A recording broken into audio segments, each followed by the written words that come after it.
saudamos a todos com a paz do Senhor Jesus. Os presentes aqui na igreja, que estão conectados conosco. O texto da mensagem está no livro do profeta Isaías, capítulo 6.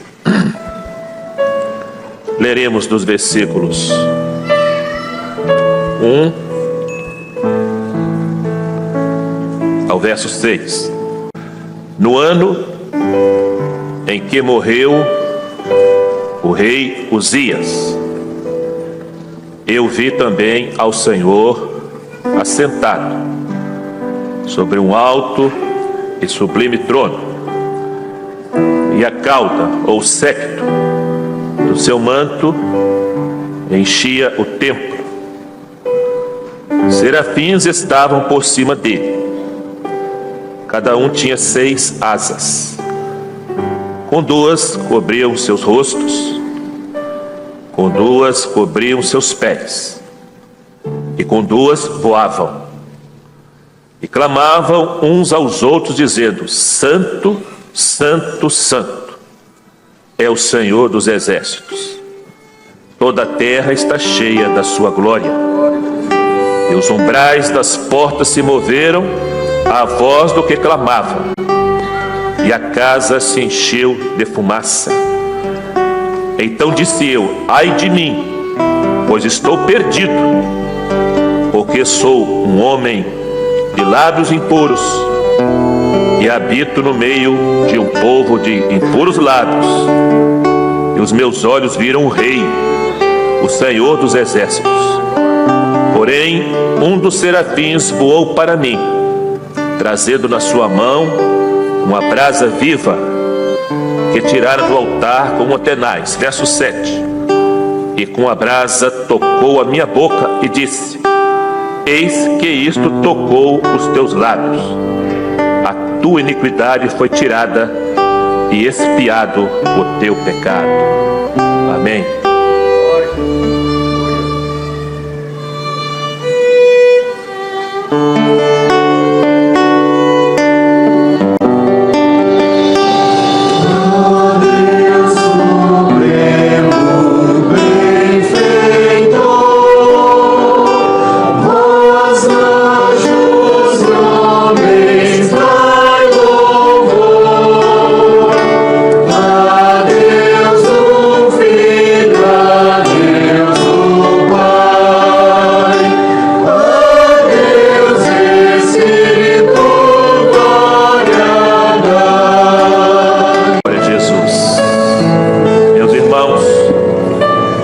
Salvação é um projeto de vida espiritual. A salvação é um projeto que o próprio Deus estabeleceu, constituiu para o homem, em favor do homem. Este projeto de vida espiritual, designado salvação, ele tem parâmetros, ele tem balizas. Por quê? Porque quem revela este projeto para o homem não é o próprio homem. Deus usa um homem, um vaso, qualquer um, para anunciar, para falar deste projeto, mas ele não é entendido somente pela razão. Você compreende as minhas palavras por causa da sua razão, mas a revelação da grandeza, do significado deste projeto de salvação, só um pode realizar, só um pode revelar, que é o Espírito Santo. Se o Espírito Santo não revelar o projeto da salvação, é tudo histórico, é cultural apenas, teológico ou filosófico, mas quando o Espírito Santo pode agir, quando o Espírito Santo pode agir no meu coração, na minha mente, no seu coração e na sua mente, você salta. É uma outra dimensão que se chama o profético. Profético está relacionado ao tempo de Deus. A salvação é o resultado, a consequência de um encontro e de uma experiência real com Deus. Quem não tem uma experiência real, um encontro com Deus, ele pode ter uma vida religiosa. Qualquer um pode ter. Agora, a salvação não é uma vida religiosa. A salvação é um projeto de vida espiritual que Deus programou, instituiu em benefício do homem. Este projeto de vida espiritual chamado salvação, ele exige do homem posições que muitos não estão dispostos. E é por isso que a Bíblia diz: muitos são chamados, são chamados. São convidados. Mas poucos são escolhidos. Por que poucos são escolhidos? Porque poucos são fiéis ao projeto de Deus. Nós gostamos de ser fiéis àquilo que nós pensamos, concordamos. Por quê, meus irmãos? Qual o tipo de evangelho que está predominando hoje no mundo inteiro? O evangelho chamado sensorial. É o evangelho de sensações. Então as pessoas são movidas pelas emoções. Não é só as pessoas, tudo no mundo hoje é movido pelas emoções. Você pode argumentar e agora, e tem todo direito de argumentar, mas pastor, nós somos seres emotivos. É evidente que somos seres emotivos, mas emoção não tem nada a ver com salvação, queridos. Então há um evangelho sensorial hoje, que é um evangelho de resultados. Então, se você orou e pediu para curar e Deus não curou, então você procura outro lugar até Deus curar. Se você está passando uma luta, uma dificuldade material, e você orou e Deus não abriu a porta, então você vai procurar um outro lugar, porque o que interessa para o homem hoje é o evangelho de resultados. Mas a Bíblia diz que o evangelho é da fé. A Bíblia não diz que o evangelho de sensações, nem de emoções. A Bíblia diz que o justo viverá por fé. Glória a Deus. Agora, é fácil isso hoje? Não, é difícil. Eu quero dizer para os irmãos, é difícil, mas é possível. Tanto é que a igreja está aqui, tanto é que tem muitos nos assistindo, querendo o quê? Querendo servir o Senhor, querendo uma experiência com Deus, querendo viver um evangelho genuíno, não um evangelho de emoções, de arrepiar, de gritar simplesmente e de dançar dança gospel. Meus irmãos, as pessoas confundem animação com avivamento. Vou perguntar aos irmãos aqui, que eu não posso demorar, não quero demorar, porque a orientação é cultos mais curtos. O que Isaías viu? O que Isaías viu? O que ele viu? Os serafins. Ele viu o trono. Ele viu o Rei da Glória. Ele viu a adoração. Sabe o que ele viu? Ele viu um culto na eternidade. Isaías viu um culto na eternidade.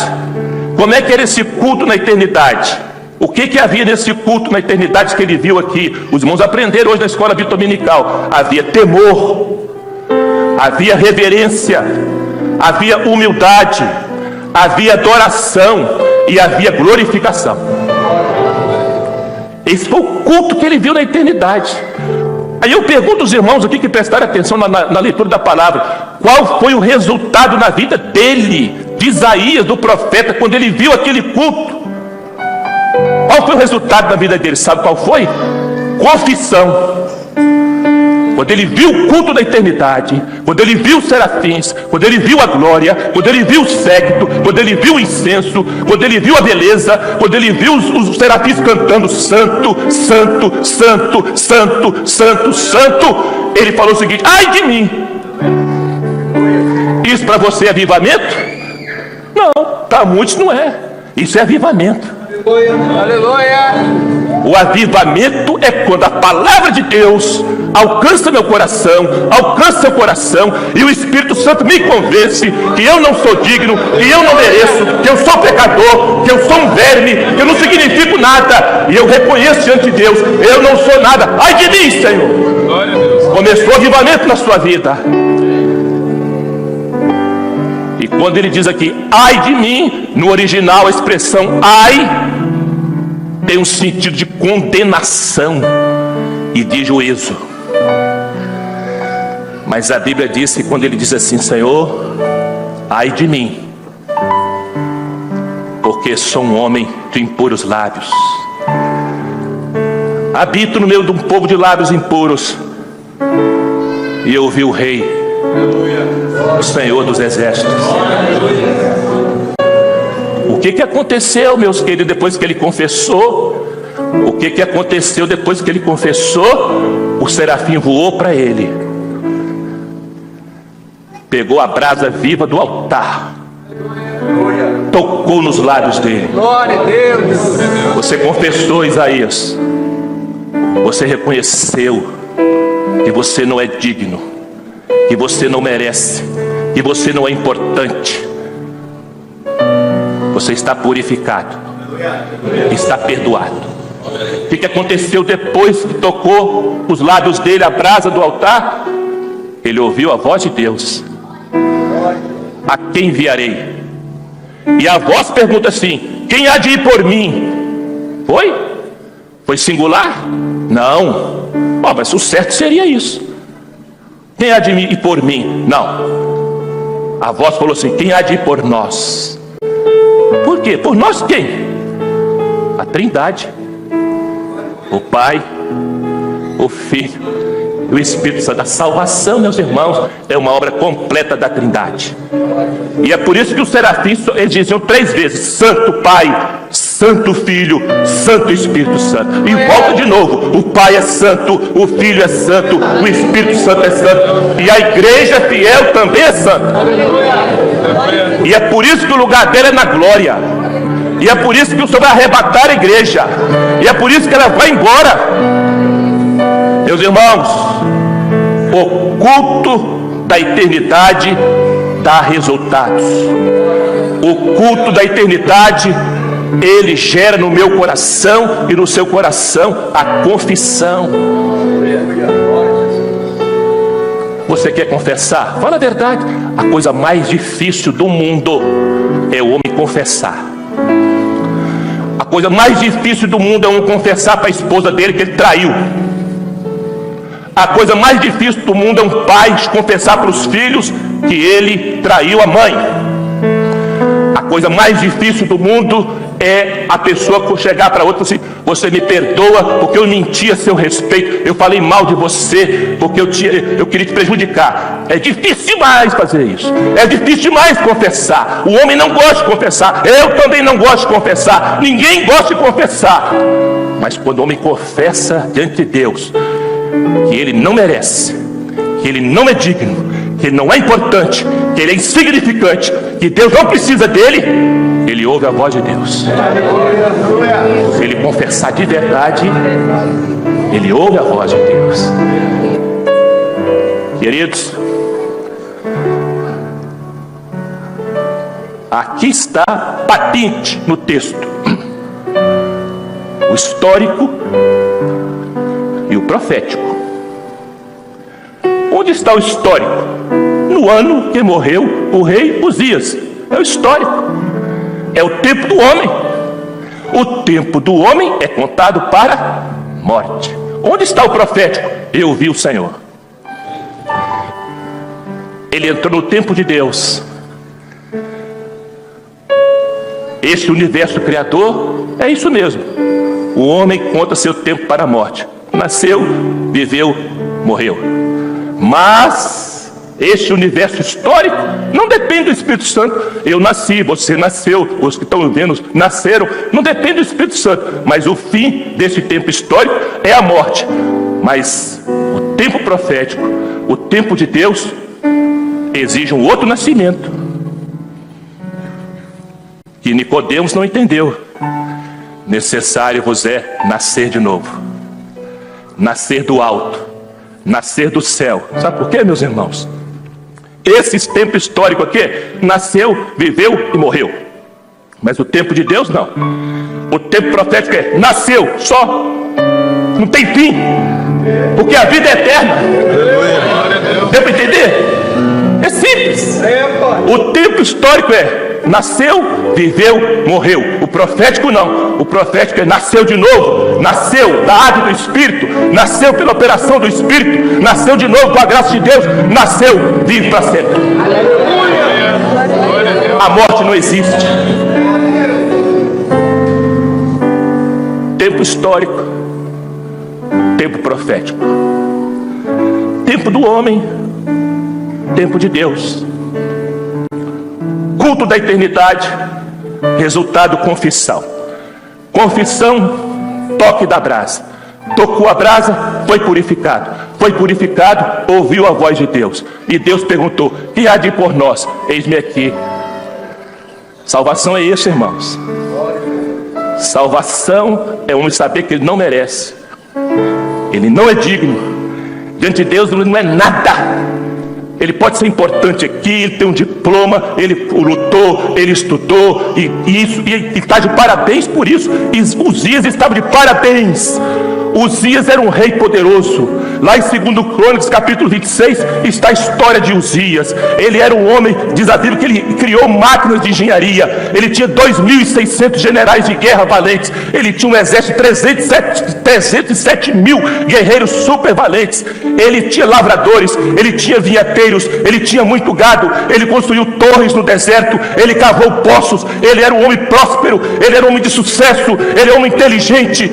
Ele tinha tudo.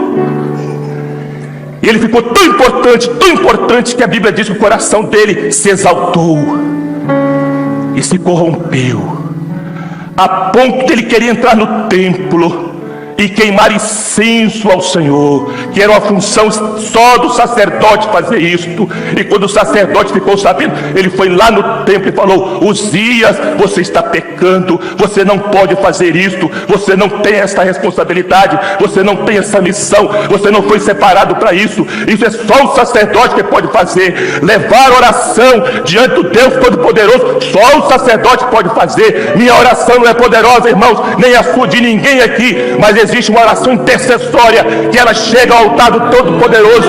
E é por isso que eu estou aqui, e é por isso que nós estamos aqui, e é por isso que você está na sua casa, no hospital, no caminhão, na plataforma, onde for. Existe só um que pode levar a nossa oração diante do Todo-Poderoso, é o sacerdócio real de Jesus. Quando o homem se acha importante, poderoso, o dono da bênção, ele se corrompe ao evangelho de homens corrompidos. A palavra diz que o coração dele se exaltou e se corrompeu. Ele não aceitou os 80 sacerdotes que foram lá corrigi-lo. E sabe o que a Bíblia diz, meus irmãos? Que na mesma hora que ele, a palavra diz que ele se indignou contra os sacerdotes. É assim mesmo. O homem, quando é vaidoso, o homem, quando é orgulhoso, quando ele é prepotente, ele se depara com a palavra do Senhor, ele fica indignado. Uzias se achava tão importante, ele se tornou tão autossuficiente, tão orgulhoso, que ele achou que ele era digno daquilo. Entendeu? Antes ele achou assim: não, eu sou digno, eu mereço. Quando ele se indignou, a lepra brotou. Sabe aonde? Na testa dele. Na testa dele brotou a lepra. Na mente hoje das pessoas, o pecado domina, porque a lepra fala do pecado. E o pecado não respeita ninguém. O pecado não respeita a função, título. Pode ser pastor, pode ser diácono, pode ser grupo de louvor, instrumentista, membro de igreja, 50 anos, 40 anos. Você corrompeu o seu coração, a lepra entra e domina. É uma mente pecaminosa. O que prevalece hoje, meus irmãos, é uma mente pecaminosa. E um dos adjetivos que Paulo fala do homem dos últimos tempos é: eles se tornaram mais amantes de si mesmo do que amigos de Deus. Essa é a situação hoje. É a situação do rei Uzias. E a palavra diz que ele foi tirado do templo e foi morar numa casa separada, e assim ele morreu leproso, porque o coração dele se exaltou e ficou orgulhoso. Agora, olha a diferença, queridos. Olha a diferença de Isaías para Uzias. Uzias, vou terminar. Uzias, coração orgulhoso, vaidoso, se achava digno. Isaías, coração humilde, se considerou indigno. Tanto é que ele diz: ai de mim. Uzias foi ferido de lepra na testa. A mente pecaminosa, uma mentalidade dominada pelo pecado. Isaías foi tocado com a brasa viva nos lábios. Um tocado com lepra, o outro tocado com a brasa viva. Simplesmente porque o coração de um se envaideceu, se tornou orgulhoso e prepotente, e do outro um coração humilde. E ele confessou: ai de mim, ai de mim, Senhor, tem misericórdia de mim, Senhor. Eu quero encorajar aqui a igreja de Castanheiras nesta noite a fazermos uma confissão. E se o Espírito Santo está trabalhando no seu coração nesta mensagem, você vai confessar. E nós vamos ler juntos a doutrina bíblica da confissão, que está em Romanos, capítulo 10, de 8 a 10. Está projetado aí? Já está projetado? Então nós vamos ler, queridos. Vamos ler em conjunto? Leiamos. Mas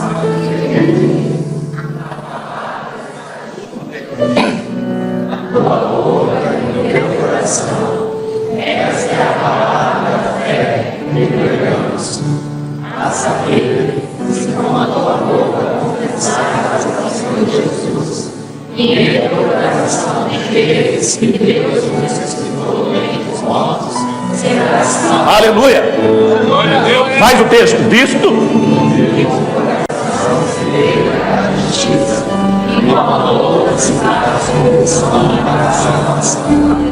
eu quero confessar aqui nesta noite que Jesus é o meu Salvador. Eu quero confessar aqui nesta noite que eu creio nesse Deus poderoso. Se confessares com a tua boca ao Senhor Jesus e em teu coração creres que Deus ressuscitou dentre os mortos, serás salvo. Será salvo. Não é promessa da igreja Maranata, nem é promessa minha, não. É promessa da palavra do Deus Todo-Poderoso. Vamos louvar a Deus, glorificar o Senhor.